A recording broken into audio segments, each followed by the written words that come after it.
Les amis, hier je vous parlais de The Rock qui a perdu 30 kilos et la moitié des messages sous la vidéo, c'est dans ce style.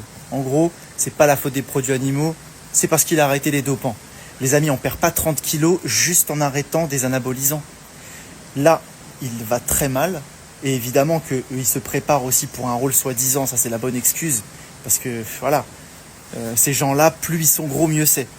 Regardez ne serait-ce que le physique athlétique qu'on avait il y a 50 ans. Regardez. Aujourd'hui, on est dans la démesure. Et moi, ce que je critiquais, c'est que évidemment que là, pour perdre 30 kilos, en plus d'arrêter les anabolisants, mais il a radicalement changé de diète. Il a radicalement changé la manière dont il s'entraînait.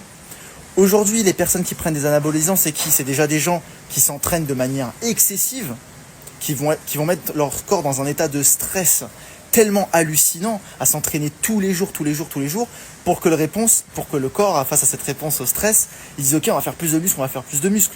Donc là, perdre 30 kilos, je sais pas si vous vous rendez compte ce que c'est 30 kilos, c'est le poids d'un enfant de 8 ans.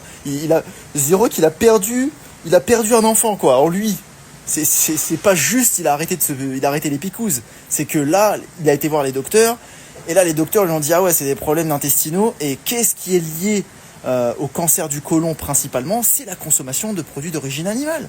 Mais bien sûr. Et tout le stress chronique et tous les déchets que ça va générer, maintenant j'en vois se lever à 4-5 heures du matin pour manger du bœuf. Les mecs, vous êtes dans un... Je vois des influenceurs, la manière dont ils consomment, mais c'est complètement fou. Complètement dingue. Tous les jours, les mecs, ils mangent une entrecôte. Mais est-ce que vous vous rendez compte de l'impact que ça a sur votre santé, sur la planète ? Bon, sur les animaux, cela va sans dire. Passez une pure journée.